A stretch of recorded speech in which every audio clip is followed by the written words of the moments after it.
ให้พรเป็นเสร็จพิธีก็เป็นงานทำบุญทอดกฐินของพระธาตุอูบแก้วจามเทวีตำบลฮอดอำเภอฮอดจังหวัดเชียงใหม่อาทิตย์ที่12ตุลาคม2568เชิญท่านร่วมงานบุญงานกุศลนี้โดยพร้อมเพรียงกัน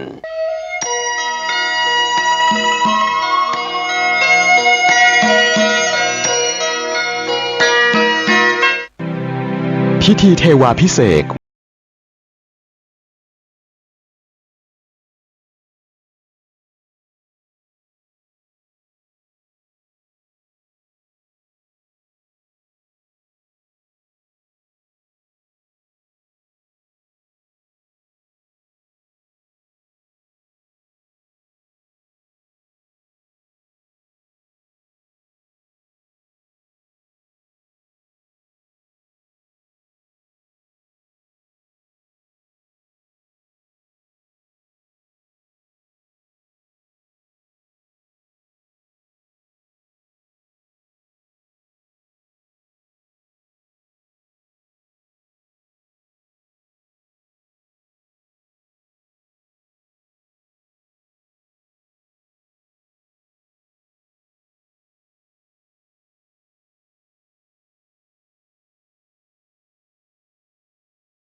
0184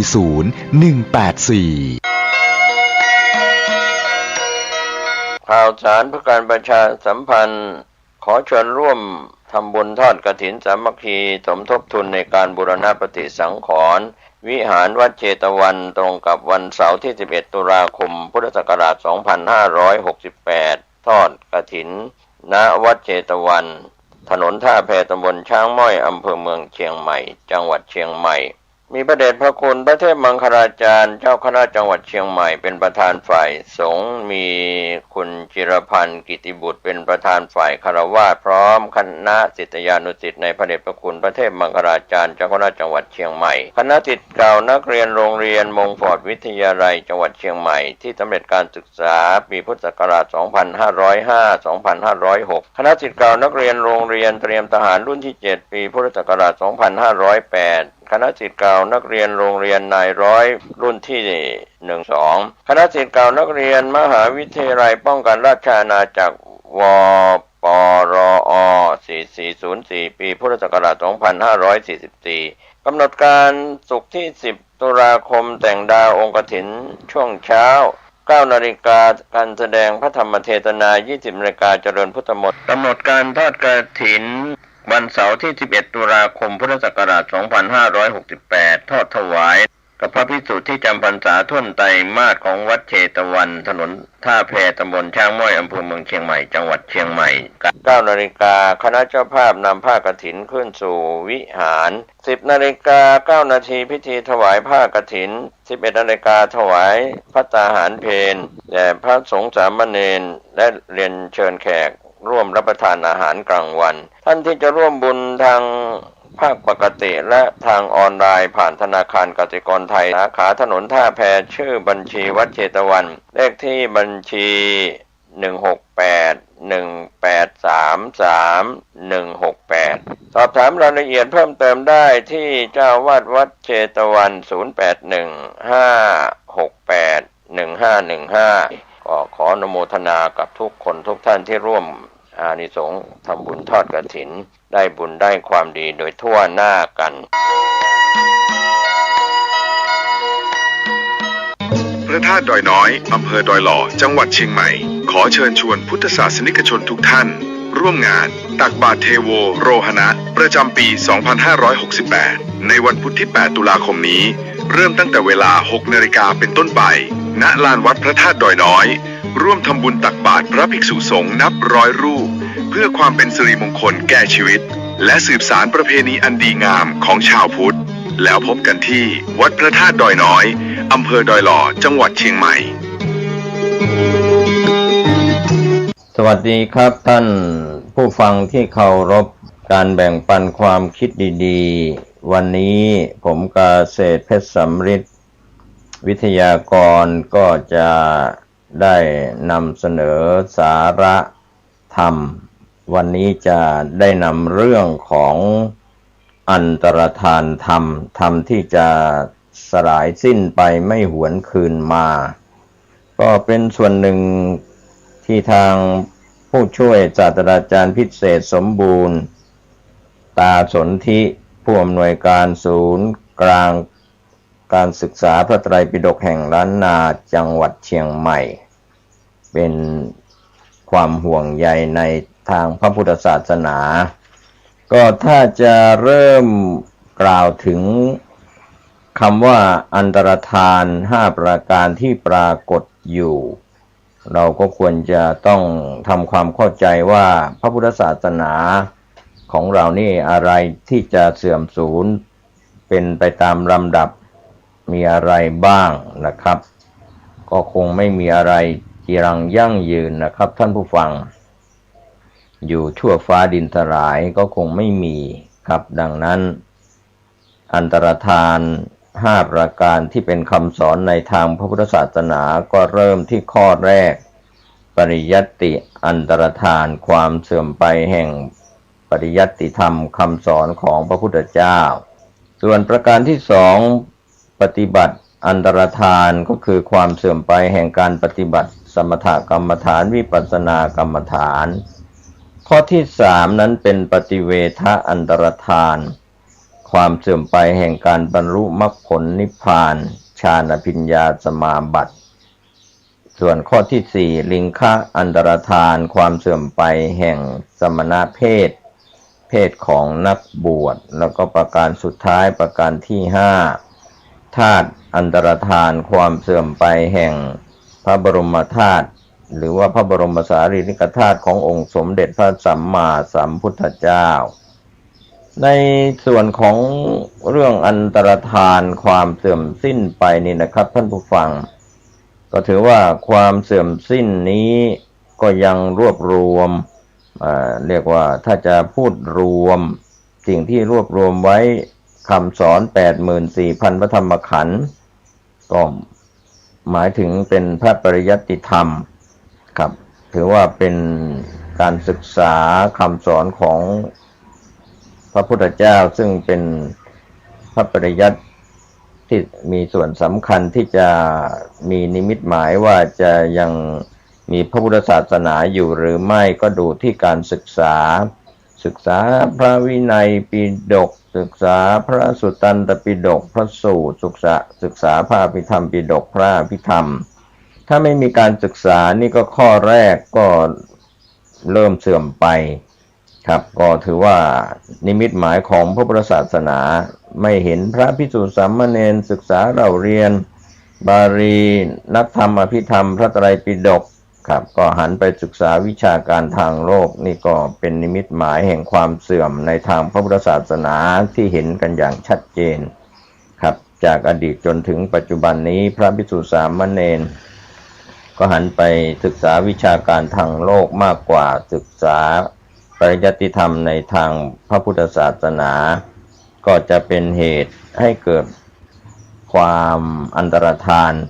ครับใน5ข้อที่เรากล่าวถึงก็คือปริยัติอันตรธานเสื่อมไปจากการศึกษาก็คือพระพุทธศาสนาเสื่อมเป็นข้อแรกในการปฏิบัติธรรมนะครับสมถกรรมฐานวิปัสสนากรรมฐานสวดมนต์ไหว้พระก็จะมีแต่พระภิกษุสามเณรหรืออุบาสกอุบาสิกาก็ไปนิยมทำเรียกว่าพิธีกรรมเสียเป็นส่วนใหญ่ไม่ได้เจริญสมถกรรมฐาน40ประการวิปัสสนากรรมฐานในวิปัสสนาภูมิ6ครับก็มีแต่พระพิธีกรรมเรียกว่าทำพิธีกรรม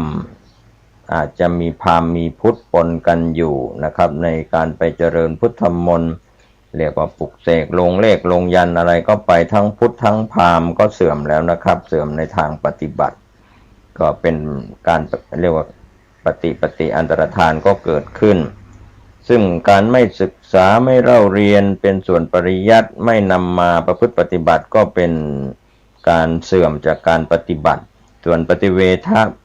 ผลที่เกิดจากการศึกษาผลที่เกิดขึ้นจากการเจริญกรรมฐานทั้งสองไม่ว่าจะเป็นสมถะและวิปัสสนาก็เป็นปฏิเวทะอันตรธาน ก็เสื่อมไปอีกไม่ได้บรรลุมรรคผลนิพพานสภาวะธรรมต่างๆก็ไม่มีนอกจากนั้นสมณเพศแห่งความเป็นพระภิกษุเป็นสามเณรซึ่งเป็นสีธงชัยแห่งพระอรหันต์นะครับพระภิกษุสามเณรก็จะมีการบรรพชาอุปสมบทกันน้อยครับน้อยลงก็เรียกว่าลิงคะอันตรธานเพศของนักบวชก็หมดไปหรือว่าถึงยังมีอยู่ก็มีความเสื่อมเสียพระภิกษุสามเณรประพฤตินอกรีดนอกรอยของความเป็นสมณะเป็นนักบวชก็ทำให้ศรัทธาทั้งคนภายในภายนอกเห็นเข้ารู้เข้าก็เสื่อมศรัทธาก็เป็นลิงคะอันตรธานครับก็จะมีคนนิยมเข้ามาถือบวชเป็นพระภิกษุสามเณรกันน้อยลงทุกวันก็ถือว่าลิงคะอันตรธานก็เกิดขึ้นส่วนธาตุอันตรธานนั้นในขณะนี้สรีระหลังจากพระพุทธองค์ทรงเสด็จดับขันธปรินิพพานที่เมืองกุสินาราประชุมเพลิงแล้วก็จะมีพระธาตุหรือว่าพระบรมสารีริกธาตุในส่วนต่างๆครับกระจายไปในดินแดนที่เป็นการประกาศพระศาสนาที่เราใช้ศัพท์ว่าพระบรมสารีริกธาตุประดิษฐานที่พระธาตุเจดีย์ที่นั่นที่นี่ครับในเมืองไทยหรือต่างประเทศก็ตามถ้าพระบรมสารีริกธาตุอันตรธานก็หมายความว่าพระบรมสารีริกธาตุเหล่านั้นเมื่อสูญสิ้นพระพุทธศาสนาหมดแล้ว 5,000 ปีก็จะมีพระบรมสารีริกธาตุรวมแล้วก็อันตรธานแตกดับสลายไปเป็นครั้งสุดท้ายก็เป็นอันว่าสิ้นสุดพระพุทธศาสนาในยุคนั้นในสมัยนั้นหรือว่าในยุคขององค์สมเด็จพระสัมมาสัมพุทธเจ้าโคตมสักยมุนีก็ต้องรอการเวลาการตรัสรู้ขององค์สมเด็จพระสัมมาสัมพุทธเจ้าศรีอริยเมตไตรในยุคต่อไปครับก็เป็นเวลาเป็นธาตุอันตรธานองค์สมเด็จพระสัมมาสัมพุทธเจ้าพระองค์ตรัสว่าผู้ใดเห็นธรรมผู้นั้นเห็นเราตถาคตหลังจากที่เรานิพพานไปแล้วพระธรรมที่เราแสดงและพระวินัยที่เราบัญญัตินั่นแหละจะเป็นศาสดาแทนเราครับก็ถือว่าเป็นเรื่องที่น่าเสียดายยิ่งนักนะครับท่านผู้ฟังพระธรรมคำสอนขององค์สมเด็จพระสัมมาสัมพุทธเจ้าจะต้องอันตรธานไปในไม่ช้าและที่ยิ่งเสียดายมากไปกว่านั้นนะครับท่านผู้ฟังบางคนยังไม่ทราบเลยด้วยซ้ำว่าพระพุทธองค์ทรงสอนอะไรบ้างแต่ทุกอย่างก็เป็นไปตามธรรมชาติเกิดขึ้นตั้งอยู่ดับไปเป็นของธรรมดาดังนั้นที่เราจะพูดถึงอันตรธาน5ประการนี้ก็เป็นส่วนที่จะได้ทบทวนแล้วก็ย้อนลำลึกว่าเราเกิดเป็นมนุษย์ได้พบพระพุทธศาสนาในยุคของโคตมสักยมุนีเรียกว่าได้ทันศาสนาเรียกว่ามีบุญได้มาเกิดเป็นมนุษย์แล้วก็ยังไม่เพียงพอยังมีบุญได้มาพบพระพุทธศาสนานะครับท่านผู้ฟังก็เราควรจะต้องสนใจสิ่งที่จะอันตรธานข่าวสารเพื่อการประชาสัมพันธ์งานบุญงานกุศลกำหนดการทำบุญทอดกฐินสามัคคีทอดถวายณวัดบ้านกลางตำบลรีอำเภอรีจังหวัดลำพูนตรงกับวันเสาร์ที่18ตุลาคมพุทธศักราช2568เวลา 14 นาฬิกาพิธีการ 12 นาฬิกา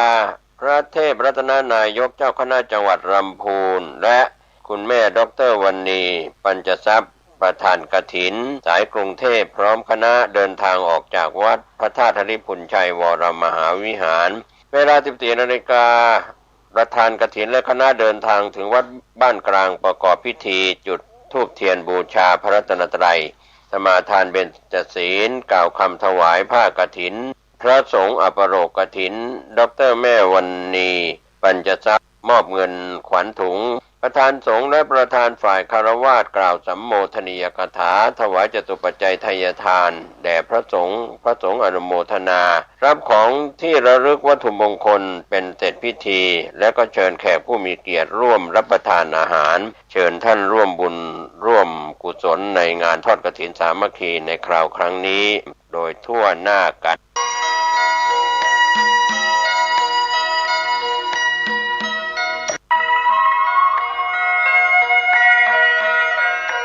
ขอเชิญพี่น้องชาวพุทธร่วมเป็นเจ้าภาพสร้างห้องสุขาห้องอาบน้ำเพื่ออำนวยความสะดวกแก่คณะศรัทธาสาธุชนที่จะเข้าปฏิบัติธรรมกรรมฐานณวัดบ้านเราพระเจ้าตาเขียวพื้นที่126ตารางเมตรจำนวน23ห้องประกอบด้วยห้องน้ำหญิง8ห้องห้องอาบน้ำ4ห้องห้องสำหรับผู้พิการ1ห้องห้องน้ำชายแบ่งเป็นห้องสุขา5ห้องโถปัสสาวะ3โถห้องอาบน้ำ4ห้องและห้องสำหรับผู้พิการอีก1ห้องท่านผู้ใจบุญใจกุศลร่วมสร้างห้องน้ำห้องขาตารางเมตรละ 10,000 บาทหรือตามกำลังเจตนาศรัทธาติดต่อร่วมทำบุญได้ที่ธนาคารกรุงไทยสาขาป่าซางเลขที่บัญชี79800274865ชื่อบัญชีวัดบ้านเราหรือสอบถามรายละเอียดเพิ่มเติมได้ที่พระครูภาวนาโสภิตผู้ช่วยศาสตราจารย์ด็อกเตอร์เจ้าวาดวัดบ้านเราพระเจ้าตาเขียวตำบลบ้านเรือนอำเภอป่าซางจังหวัดลำพูนโทรศัพท์0969525159ได้ทุกวันขออนุโมทนากับเจ้าภาพทางใกล้ทางไกลและที่ร่วมทำบุญทั้งภาพปกติและออนไลน์ได้บุญได้กุศลได้ร่วมอนุโมทนาโดยทั่วหน้ากัน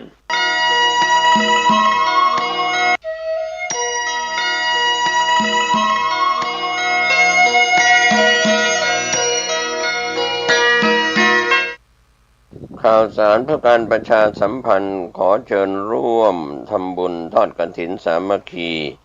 ณสำนักวิปัสสนาทางสายเอกหลวงปู่มั่นดอยนางเมาะอำเภอแม่อ่อนจังหวัดเชียงใหม่วันที่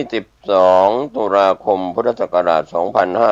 2568เวลา 9 นาฬิกาจัดพิธี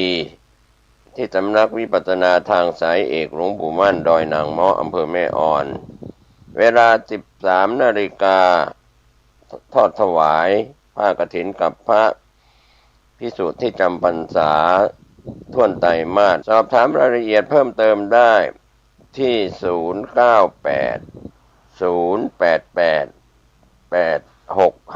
098-088-8655ได้ทุกวัน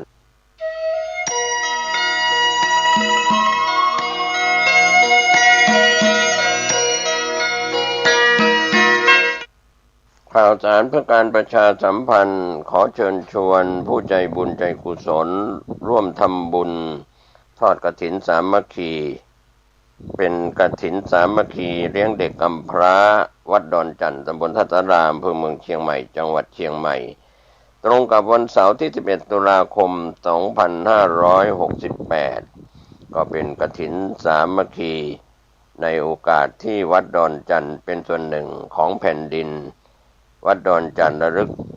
นึกถึงคุณของแผ่นดินมีโครงการตอบแทนคุณแผ่นดินทดแทนคุณของพระมหากษัตริย์วัดดอนจันทร์ตั้งโครงการพัฒนาคุณภาพชีวิตเด็กกำพร้าเด็กยากจนเด็กถูกทอดทิ้งเด็กด้อยโอกาสดังนั้นวัดดอนจันทร์ก็ได้อุปการะดูแลเด็กกำพร้าเหล่านี้เป็นเวลา40 ปีก็เชิญชวนท่านทั้งหลายร่วมงานบุญทอดกฐินสามัคคีกับพระภิกษุที่จำพรรษาท่วนไตรมาสของวัดดอนจันทร์ตรงกับวันเสาร์ที่11ตุลาคมพุทธศักราช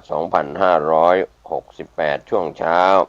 8:40 นาทีคณะผู้ใจบุญพร้อมกันณวิหารหลวงวัดดอนจันทร์9:30 นาทีไหว้พระสมาทานศีลพระสงฆ์เจริญพุทธมนต์สืบชะตา 10:15 นาทีคณะผู้ใจบุญถวายผ้ากฐิน สำหรับท่านที่จะร่วมทำบุญผ่านออนไลน์ในนามวัดดอนจันทร์ธนาคารไทยพาณิชย์ชื่อวัดดอนจันทร์เพื่อเด็กด้อยโอกาส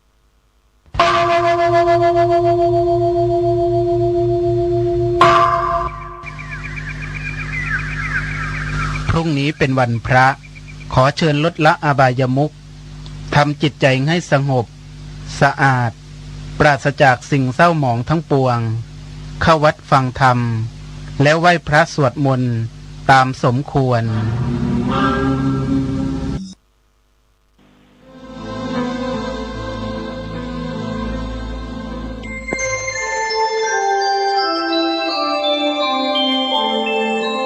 ขณะนี้ท่านกำลังฟังสถานีวิทยุกระจายเสียง FM 104.5 เมกะเฮิรตซ์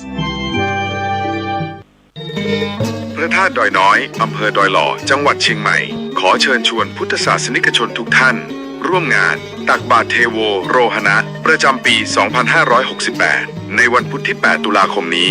เริ่มตั้งแต่เวลา 6 นาฬิกาเป็นต้นไปณลานวัดพระธาตุดอยน้อย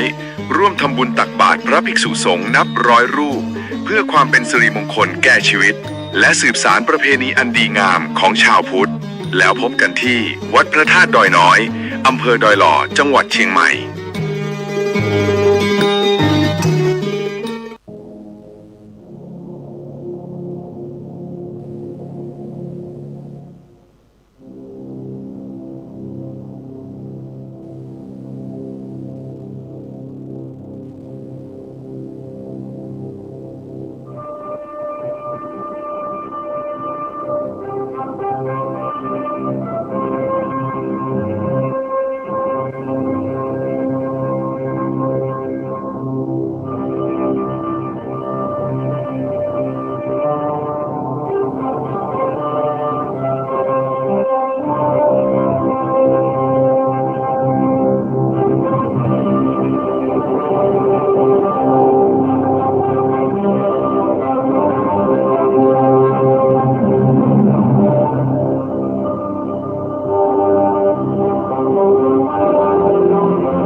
เชิญท่านสาธุชนสดับฟังพระธรรมคำสั่งสอนของพระโพธิญาณเถระหลวงพ่อชาสุภัทโทแห่งวัดหนองป่าพงเรื่องอยู่เพื่ออะไรและธรรมปฏิสันถาน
สนองศรัทธาอย่างเต็มที่เพราะว่าเสียงมันจะหมดแล้วลมมันก็จะหมดแล้วนับว่าเป็นบุญที่เป็นตัวเป็นตนมานั่งให้ญาติโยมเห็นอยู่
รู้ว่าเป็นอะไรหรอกเรียกว่าคนเราก็ดีอกดีใจเป็นคนผู้ชายเป็นคนผู้หญิงสมมุติชื่อให้นายนั่นนางนี่ตามเรื่องเพื่อเรียกตามภาษาให้จำง่ายใช้การงานง่ายแต่ความเป็นจริงก็ไม่มีอะไรมีน้ำหนึ่งดินหนึ่งลมหนึ่งไฟหนึ่งมาปรุงกันเข้ากลายเป็นรูปเรียกว่าคนโยมอย่าเพิ่งดีใจนะดูไปดูมาก็ไม่มีคนหรอกที่มันเข้มแข็งพวกเนื้อพวกหนังพวกกระดูกทั้งหลายเหล่านี้เป็นดินอาการที่มันเหลวๆตามสภาพร่างกายนั้นเราเรียกว่าน้ำอาการที่มันอบอุ่นอยู่ในร่างกายเราเรียกว่าไฟอาการที่มันพัดไปมาอยู่ในร่างกายคนเหล่านี้ลมพัดขึ้นเบื้องบนพัดลงเบื้องต่ำนี้เรียกว่าลมทั้งสี่ประการนี้มาปรุงเข้าเรียกว่าคนก็ยังเป็นผู้หญิงผู้ชายอีกจึงมีเครื่องหมายตามสมมุติของเรา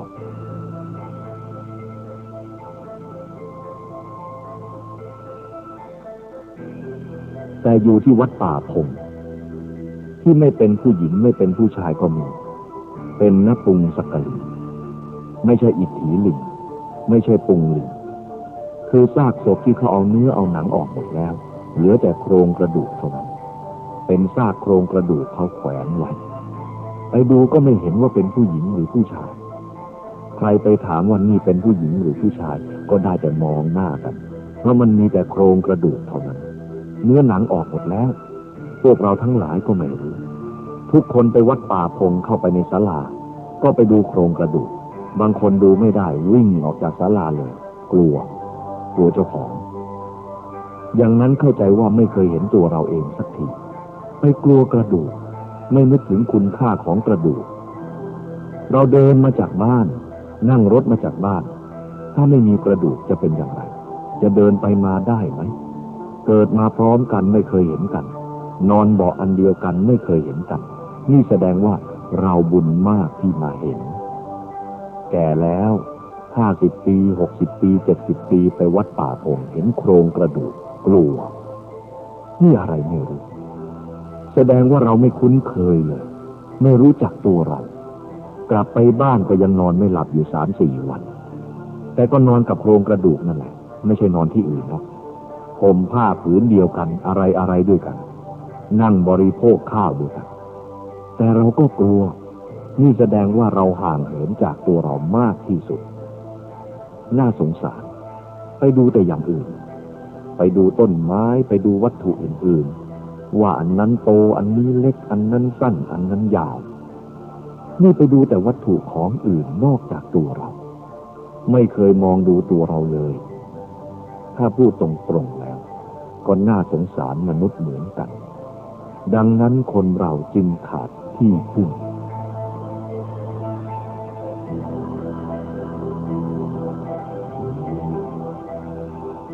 อาตมาเคยบวชนาคมาหลายองค์เกสาโลมานักขาทันตาตะโจนาคที่เคยเป็นนักศึกษาคงนึกหัวเราะว่าท่านอาจารย์เอาอะไรมาสอนเอาผมที่มันมีอยู่นานแล้วมาสอนไม่ต้องสอนแล้วรู้จักแล้วเอาของที่รู้จักแล้วมาสอนทำไมคนที่มันมืดมากมันก็เป็นอย่างนี้คิดว่าเราเห็นผมอาตมาบอกว่าคำที่ว่าเห็นผมนั้นคือเห็นตามความเป็นจริงเห็นขนก็เห็นตามความเป็นจริงเห็นเล็บเห็นหนังเห็นฟันก็เห็นตามความเป็นจริงจึงเรียกว่าเห็นไม่ใช่ว่าเห็นอย่างผิวเผินเห็นตามความเป็นจริงอย่างไรเราคงจะไม่หมกมุ่นอยู่ในโลกอย่างนี้ถ้าเห็นตามความจริงผมขนเล็บฟันหนังเป็นอย่างไรตามความเป็นจริงเป็นของสวยไหมเป็นของสะอาดไหมเป็นของมีแก่นสารไหมเป็นของเที่ยงไหมเปล่ามันไม่มีอะไรของไม่สวยแต่เราไปสำคัญว่ามันสวยของไม่จริงไปสำคัญว่ามันจริง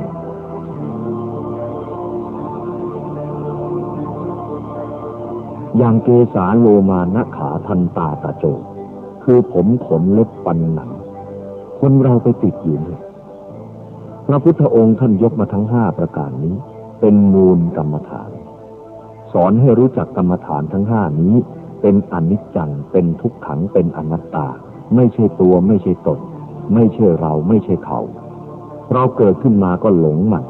ซึ่งเป็นของโสโครกดูสิคนเราไม่อาบน้ำสัก2 วันสิเข้าใกล้กันได้ไหมมันเหม็นเหงื่อออกมากๆไปนั่งทำงานรวมกันอย่างนี้เหม็นทั้งนั้นแหละกลับไปบ้านอาบน้ำถูสบู่ออกหายเหม็นไปนิดหนึ่งก็หอมสบู่ขึ้นมาได้ถูสบู่มันก็หอมไอ้ตัวเหม็นก็อยู่อย่างเดิมนั่นแหละมันยังไม่ปรากฏเท่านั้นกลิ่นสบู่น่ะมันข่มไว้เมื่อหมดสบู่มันก็เหม็นตามเคย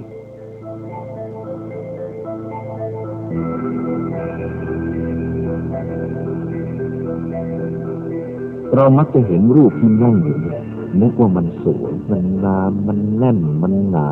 มันตรึงตามันไม่แก่มันไม่เจ็บมันไม่ตายหลงเพลิดเพลินอยู่ในสากลโลกนี้จึงไม่รู้จักพึ่งตนเองตัวที่พึ่งของเราคือใจของเราเป็นที่พึ่งจริงๆศาลาหลังนี้มันใหญ่ก็ไม่ใช่ที่พึ่งมันเป็นที่อาศัยชั่วคราว นกพิราบมันก็มาอาศัยอยู่ตุ๊กแกมันก็มาอาศัยอยู่จิ้งเหลนนี้มันก็มาอาศัยอยู่ ทุกสิ่งทุกอย่างมาอาศัยอยู่ได้เราก็นึกว่าของเรามันไม่ใช่ของเรามันอยู่ด้วยกันหนูมันก็มาอยู่สารพัดอย่างเมื่อเรียกว่าที่อาศัยชั่วคราวเดี๋ยวก็หนีไปจากไปเราก็นึกว่าอันนี้เป็นที่พึ่งของเราคนมีบ้านหลังเล็กๆก็เป็นทุกข์เพราะบ้านมันเล็กมีบ้านหลังใหญ่ๆก็เป็นทุกข์เพราะกวาดไม่ไหวตอนเช้าก็บ่นตอนเย็นก็บ่นจับอะไรวางตรงไหนก็ไม่ค่อยได้เก็บคุณหญิงคุณนายเนี่ยจึงเป็นโรคประสาทกันเป็นทุกข์กัน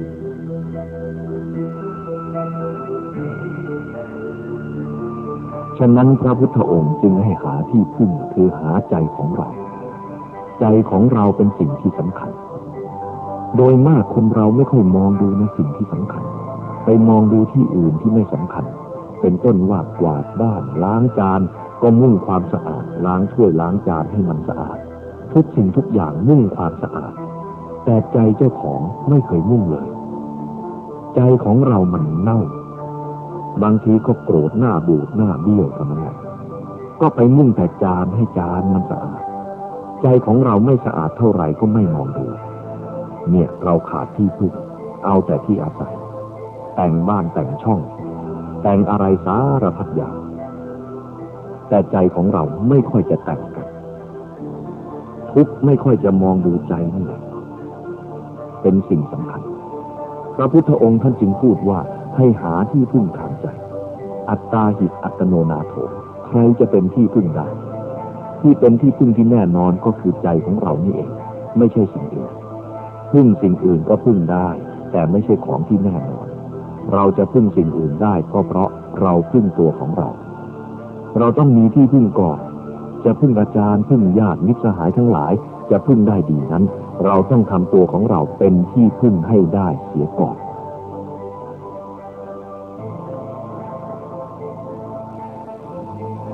วันนี้ที่มากราบนมัสการทั้งคฤหัสถ์และบรรพชิตขอให้รับโอวาทนี้ไปพิจารณา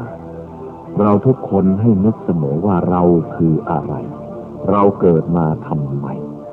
นี่ถามปัญหาเจ้าของอยู่เสมอว่าเราเกิดมาทำไมให้ถามเสมอบางคนไม่รู้นะแต่อยากได้ความสุขใจมันทุกข์ไม่หายรวยก็ทุกข์จนก็ทุกข์เป็นเด็กเป็นคนโตก็ทุกข์ทุกข์หมดทุกอย่างเพราะอะไรเพราะว่ามันขาดปัญญาเป็นคนจนก็ทุกข์เพราะมันจนเป็นคนรวยก็ทุกข์เพราะมันรวยมาก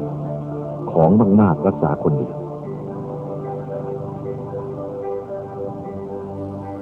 ในสมัยก่อนอาตมาเคยเป็นสามเณรเคยเทศน์ให้โยมฟังครูบาอาจารย์ท่านให้เทศน์พูดถึงความร่ำรวยในการมีทาสให้มีทาสสัก100ผู้หญิงก็ให้ได้สัก100ผู้ชายก็100มีช้างก็100มีวัวก็100มีควายก็100มีแต่สิ่งละ100ทั้งนั้นญาติโยมได้ฟังแล้วก็สบายใจให้โยมไปเลี้ยงควายสัก100เอาควาย100เอาวัว100มีทาสผู้หญิงผู้ชายอย่างละ100ให้โยมรักษาคนดีมันจะดีไหมไม่คิดดูแต่ความอยากมีวัวมีควายมีช้างมีม้ามีทาสสิ่งละ100น่าฟังอิ่มใจเหลือเกินมันสบายนะแต่อาตมาเห็นว่าได้สัก5สัก10ตัวก็พอแล้วแค่ฟั่นเชือกเท่านั้นก็เต็มทีแล้วอันนี้โยมไม่คิดแต่ได้ไม่คิดถึงว่ามันจะยากจะลำบากสิ่งทั้งหลายที่มีอยู่ในตัวเรานี้ถ้าเราไม่มีปัญญาจะทำให้เราทุกข์นะถ้าเรามีปัญญานำออกจากทุกข์ได้ตาหูจมูกลิ้นกายใจตาไม่ใช่ของดีนะถ้าเราใจไม่ดีไปมองคนบางคนไปเกลียดเขาอีกแล้วมันนอนเป็นทุกข์อีกแล้วไปมองดูคนบางคนรักเขาอีกแล้วรักเป็นทุกข์อีกแล้วมันไม่ได้ก็เป็นทุกข์เกลียดก็เป็นทุกข์รักก็เป็นทุกข์เพราะมันอยากได้ก็เป็นทุกข์ไม่อยากได้ก็เป็นทุกข์ของที่ไม่ชอบใจอยากทิ้งมันไปอยากได้ของที่ชอบใจของที่ไม่ชอบใจได้มามันก็ทุกข์ของที่ชอบใจได้มาแล้วกลัวมันจะหายอีกแล้วมันเป็นทุกข์ทั้งนั้นไม่รู้ว่าจะอยู่อย่างไรบ้านหลังใหญ่ๆขนาดนี้ ก็นึกว่าจะให้มันสบายขึ้นเก็บความสบายเก็บความดีไว้ในนี้ถ้าคิดไม่ดีมันก็ไปไม่ได้ทั้งนั้นแหละญาติโยมทั้งหลายจงมองดูตัวของเราว่าเราเกิดมาทำไมเราได้อะไรไว้ไหมอาตมาเคยรวมคนแก่เอาคนแก่อายุเลย80ขึ้นไปมาอยู่รวมกันอาชีพทำนาตามบ้านนอกของเราทำนามาตั้งแต่นู้นเกิดมาได้17-18 ปีก็รีบแต่งงานกลัวจะไม่รวยทำงานตั้งแต่เล็กๆให้มันรวยทำนาจน70 ปีก็มี80 ปีก็มี90 ปีก็มีที่มานั่งรวมกันฟังธรรมโยมอาตมาถามโยมจะเอาอะไรไปเนี่ยเกิดมาก็ทำอยู่จนเดี๋ยวนี้แหละผลที่สุดจะไปจะได้อะไรไปไหมไม่รู้จักตอบได้แต่ว่าจังว่าเป็นภาษาอีสานเป็นคำรับที่แสดงความไม่รู้หรือความไม่แน่ใจคล้ายภาษากลางว่านั่นละสินี่ตามภาษาเขาว่ากินลูกว่าเพลินกับลูกว่ามันจะเสียเวลาเพราะจังว่านี่แหละจะไปก็ไม่ไปจะอยู่ก็ไม่อยู่มันอยู่ที่จังว่านั่งอยู่กลางๆอยู่หน้านั่งอยู่บนคาคบนั่นแล้วมีแต่จังว่าตอนยังหนุ่มๆครั้งแรกอยู่คนเดียวเข้าใจว่าเป็นโสดไม่สบายหาคู่ครองเรือนมันจะสบายเลยหาคู่ครองมาครองเรือนให้เอาของสองอย่างมารวมกันมันก็กระทบกันอยู่แล้วอยู่คนเดียวมันเงียบเกินไปไม่สบายแล้วเอาคนสองคนมาอยู่ด้วยกันมันก็กระทบกันก๊อกแก๊กนั่นแหละลูกเกิดมาครั้งแรกตัวเล็กๆพ่อแม่ก็ตั้งใจว่าลูกเราเมื่อมันโตขึ้นมาขนาดนึงเราก็สบายแล้วก็เลี้ยงมันไป3 คน4 คน5 คนนึกว่ามันโตเราจะสบายลูกเราตอนเด็กๆมันไม่กวนเท่าไหร่หรอกโยมมันกวนถามกินข้าวกินกล้วยเมื่อมันโตขึ้นมาเนี่ยมันถามเอารถมอเตอร์ไซค์มันถามเอารถเก๋งเอาละความรักลูกจะปฏิเสธไม่ได้ก็พยายามหามันก็เป็นทุกข์ถ้าไม่ให้มันก็เป็นลูกบางทีพ่อแม่ทะเลาะกันอย่าเพิ่งไปซื้อมันเลยรถเนี่ยมันยังไม่มีเงินแต่ความรักลูกก็ต้องไปกู้คนอื่นเข้ามาเห็นอะไรก็อยากซื้อมากินแต่ก็อดกลัวมันจะหมดเปลืองหลายอย่างต่อมาก็มีการศึกษาเล่าเรียนถ้ามันเรียนจบเราก็จะสบายแล้วเรียนไม่จบมันจบไม่เป็นมันจะจบอะไรเรียนไม่มีจบทางพุทธศาสนานี่เรียนจบศาสตร์อื่นนอกนั้นมันเรียนต่อไปเรื่อยๆเรียนไม่จบเอาไปเอามาก็เลยวุ่นเท่านั้นแหละบ้านหนึ่งเรียน4 คน5 คนตายพ่อแม่ทะเลาะกันไม่มีวันเว้นละอย่างนั้นความทุกข์มันเกิดมาภายหลังเราไม่เห็นนึกว่ามันจะไม่เป็นอย่างนี้เมื่อมันมาถึงเข้าแล้วจึงรู้ว่าโอ้มันเป็นทุกข์อย่างนั้นจึงมองเห็นยากทุกข์ในตัวของเราไม่โยมพูดตามประสาบ้านนอกของเราเรื่องฟันของเราไม่โยมตอนไปเลี้ยงวัวเลี้ยงควายขี้ถ่านไฟก็ยังเอามาถูฟันให้มันขาวไปถึงบ้านก็ไปยิงฟันใส่กระจกนึกว่ามันขาวถูฟันแล้วนี่ไปชอบกระดูกชอบเจ้าของไม่รู้เรื่องพออายุถึง50-60 ปีฟันมันโยกเอาสิฟันโยกมันจะร้องไห้กินข้าวน้ำตามันก็ไหลเหมือนกับถูกศอกถูกเข่าเขาอยู่ทุกเวลาฟันมันเจ็บมันปวดมันทุกข์มันยากมันลำบากนี่อาตมาผ่านมาแล้วเรื่องนี้ถอนออกหมดเลยในปากนี่เป็นฟันปลอมทั้งนั้นมันโยกไม่สลายอยู่16 ซี่ถอนทีเดียวหมดเลยเจ็บใจมันหมอไม่กล้าถอนเนี่ยตั้ง16 ซี่หมอถอนมันเถอะเป็นตายอาตมาจะรับเอาหรอกถอนมันออกทีเดียวพร้อมกัน16 ซี่ที่มันยังแน่นๆตั้งหลายซี่ตั้ง5 ซี่ถอนออกเลยแต่ว่าเต็มทีนะถอนออกหมดแล้วไม่ได้ฉันข้าวอยู่2-3 วันนี่เป็นเรื่องทุกข์อาตมาคิดแต่ก่อนนะตอนไปเลี้ยงวัวเลี้ยงควาย เอาถ่านไฟมาถูให้มันขาวรักมันมากเหลือเกินนึกว่ามันเป็นของดีผลที่สุดมันจะหนีจากเราจึงเกือบตายเจ็บฟันเนี่ยมันตั้งหลายเดือนตั้งหลายปีบางทีมันบวมทั้งข้างล่างข้างบนหมดท่าเลยโยมอันนี้คงเจอกันทุกคนนะพวกที่ฟันไม่โยกเอาแปรงไปแปรงให้มันสะอาดสวยงามอยู่นั่นแหละระวังมันจะเล่นงานเราเมื่อสุดท้ายซี่ยาวซี่สั้นมันสลับกันอยู่อย่างนี้ทุกข์มากโยมอันนี้ทุกข์มากจริงๆอันนี้บอกไว้หรอกบางทีจะไปเจอเอาทุกข์เพราะความทุกข์ในตัวของเรานี้จะหาที่พึ่งอะไรมันไม่มีมันค่อยยังชั่วเมื่อเรายังหนุ่มพอแก่เท่าก็เริ่มพังมันช่วยกันพัง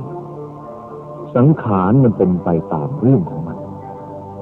เราจะร้องให้มันอยู่อย่างนี้จะดีใจมันก็อยู่อย่างนี้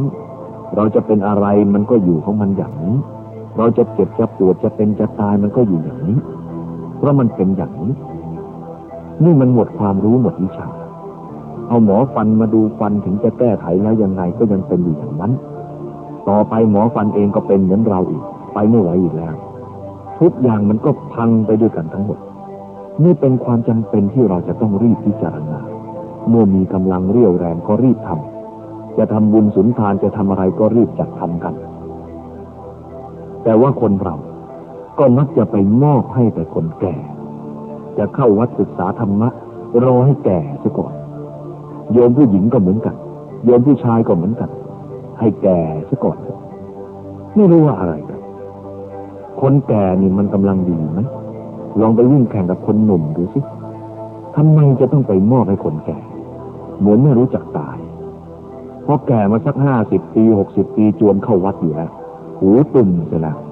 ความจำก็ไม่ดีเสียแล้วนั่งก็ไม่ทนยายไปวัดเถอะโอ้ยหูฉันไม่ดีแล้วนั่นเห็นไหมตอนหูดีเอาไปฟังอะไรอยู่จังว่ามันคาแต่ลูกว่าอยู่นั่นจนหูมันหนวกซะแล้วจึงไปวัดมันก็ไปได้นั่งฟังท่านเทศอะไรไม่รู้เรื่องมันหมดแล้วจึงมาทำกันวันนี้คงจะได้ประโยชน์กับบุคคลที่สนใจเป็นบางสิ่งบางอย่างที่ควรเก็บไว้ในใจของเราสิ่งทั้งหลายนี่เป็นมรดกของเราทั้งนั้นมันจะรวมมาให้เราแบกทั้งนั้นเลยขานี่เป็นสิ่งที่วิ่งได้มาแต่ก่อนอย่างขาอาตมาเนี่ยจะเดินมันก็หนักสกลร่างกายจะต้องแบกมันแต่ก่อนนั้นมันแบกเราบัดนี้เราแบกนะสมัยเป็นเด็กเห็นคนแก่ๆลุกขึ้นก็โอ้ยนั่งลงก็โอ้ยมันทุกข์ถึงขนาดนั้นเรายังไม่เห็นโทษมันเมื่อจะหนีจากมันเราไม่รู้จักที่ทำเจ็บทำปวดขึ้นมาเนี่ยเรียกว่าสังขารมันเป็นไปตามเรื่องของมันเป็นประดงไฟประดงข้อประดงงอประดงจิปาถะหมอเอายามาใส่ก็ไม่ถูกผลที่สุดก็พังไปทั้งหมดอีกคือสังขารมันเสื่อมมันเป็นไปตามสภาพของมันจะเป็นของมันอยู่อย่างนั้นอันนี้เป็นเรื่องของธรรมชาติฉะนั้นให้ญาติพี่น้องให้พากันเห็นถ้าเห็นแล้วก็จะไม่เป็นอะไรอย่างงูอสรพิษตัวร้ายๆมันเลื้อยมาเราเห็นมันก่อนก็หนีมันไม่ได้กัดเราหรอกเพราะเราได้ระวังถ้าเราไม่เห็นมันเดินไปไม่เห็นก็ไปเหยียบมันเดี๋ยวมันก็กัดเลย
ให้เข้าไปกระซิบใกล้หูคนไข้ว่าพุทโธ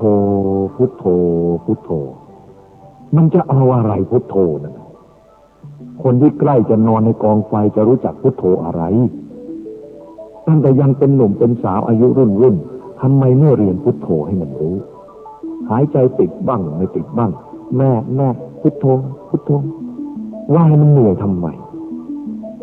อย่าไปว่าเลยมันหลายเรื่องเอาได้แค่นั้นก็สบายแล้ว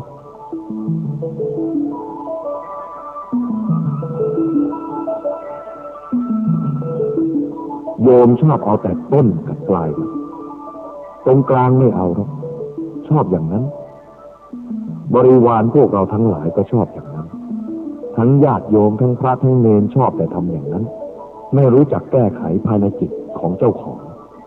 ไม่รู้จักที่พึ่งแล้วก็โกรธง่ายแล้วก็อยากหลายด้วยทำไมคือคนที่ไม่มีที่พึ่งทางใจอยู่เป็นฆราวาสมีอายุ20 30 40 ปีกำลังแรงดีอยู่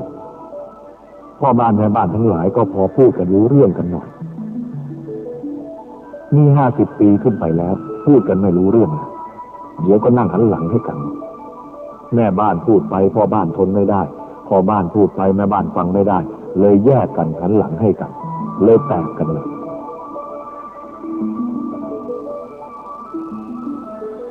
เรื่องนี้อาตมาเล่าไปนะตัวเองไม่เคยมีครอบครัวทำไมไม่มีครอบครัวคืออ่านคำว่าครอบครัวมันก็รู้แล้วครอบครัวคืออะไรครอบมันก็คืออย่างนี้ถ้าเรานั่งอยู่เฉยๆก็เอาอะไรมาครอบตรงนี้จะเป็นอย่างไรเรานั่งอยู่ไม่มีอะไรมาครอบมันก็พอทนได้ถ้าเอาอะไรมาครอบลงก็เรียกว่าครอบแล้วมันเป็นอย่างไรครอบก็เป็นอย่างนั้นมันมีวงจำกัดแล้วผู้ชายก็อยู่ในวงจำกัดผู้หญิงก็อยู่ในวงจำกัดอาตมาไปอ่านแล้วครอบครัวโอ้ยหนักสับตายนี่คำนี้ไม่ใช่สับเล่นๆสับที่ว่าครอบเนี่ยสับทุกข์ไปไม่ได้มันมีจำกัดแล้วต่อไปอีกครัวก็หมายถึงการก่อกวนแล้วทิ่มแทงแล้วโยมผู้หญิงเคยเข้าครัวเคยโขลกพริกขั่วพริกแห้งนะไอจามทั้งบ้านเลยสับครอบครัวมันวุ่นไม่น่าอยู่หรอกอาตมาใส่2 ศัพท์นี่แหละจึงบวชไม่สึก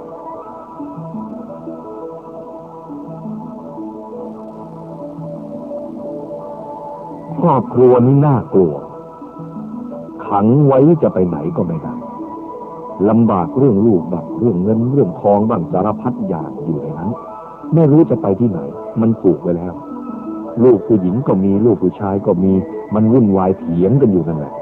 จนตายก็ไม่ต้องไปไหนกันละเจ็บใจขนาดไหนก็ไม่ว่าน้ำตามันไหลออกมาก็ไหลอยู่นั่นแหละน้ำตามันไม่หมดนะโยมครอบครัวเนี่ยถ้าไม่มีครอบครัวน้ำตามันหมดเป็นถ้ามีครอบครัวน้ำตามันหมดยากหมดไม่ได้โยมเห็นไหมมันบีบออกมาเหมือนบีบอ้อยตาแห้งๆก็บีบออกมาให้เป็นน้ำไหลออกมาไม่รู้มาจากไหนมันเจ็บใจแค้นใจสารพัดอย่างมันเลยทุกข์รวมทุกข์บีบออกมาเป็นน้ำทุกข์อันนี้ให้โยมทั้งหลายเข้าใจ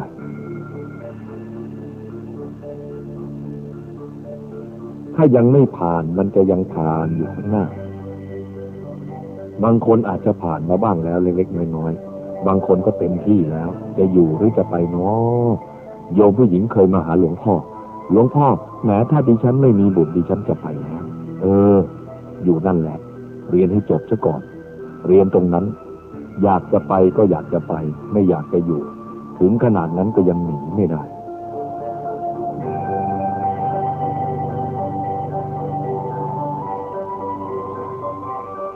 วัดป่าคงสร้างกุฏิเล็กๆไว้ตั้ง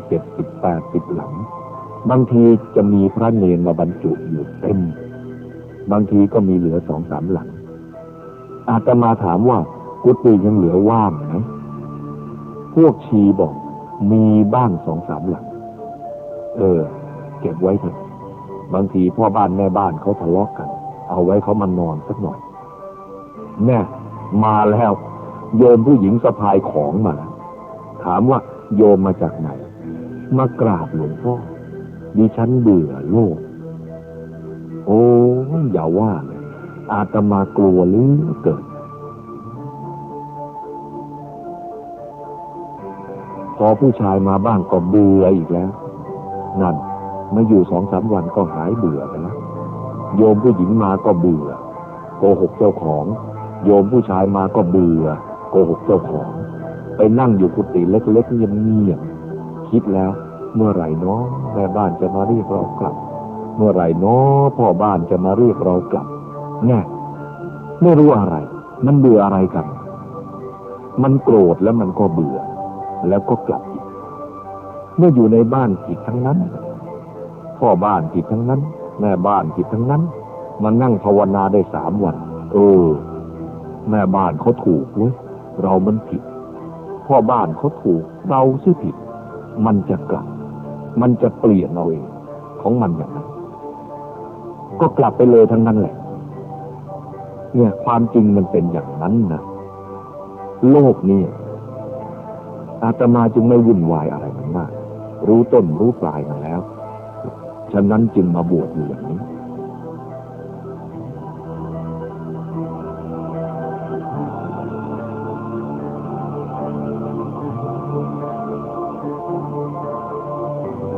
วันนี้ขอฝากให้เป็นการบ้านเอาไปทำการบ้านจะทำไร่ทำนาทำสวนให้เอาคำหลวงพ่อมาพิจารณาว่าเราเกิดมาทำไมเอาย่อๆว่าเกิดมาทำไมมีอะไรเอาไปได้ไหมถามเรื่อยๆนะถ้าใครถามอย่างนี้บ่อยๆมีปัญญานะ